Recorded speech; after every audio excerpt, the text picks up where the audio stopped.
Hey guys, I will show you how to fix this problem on Windows 11 system. So in the first step, we need to open the folder which we are having a problem with it. For example, I'm having problem with this folder. Then I will simply right click on it and select its properties. Then go to security tab and we need to click on the advanced options. Now go to change. Now click on advanced options and click on find now. Now we need to find out our the device name.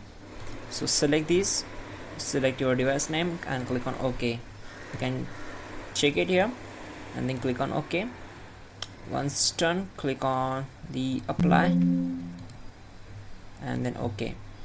So here we need to select everyone and you can click on edit, go here and we have to give it to full control and click on apply and then OK. Now close all windows one by one and restart your system. Your problem will be solved. That's it guys. You can also check out our description link to fix this issue quickly and effectively. That will be a better way to fix this issue. So yeah, don't forget to like the video and please do subscribe the channel.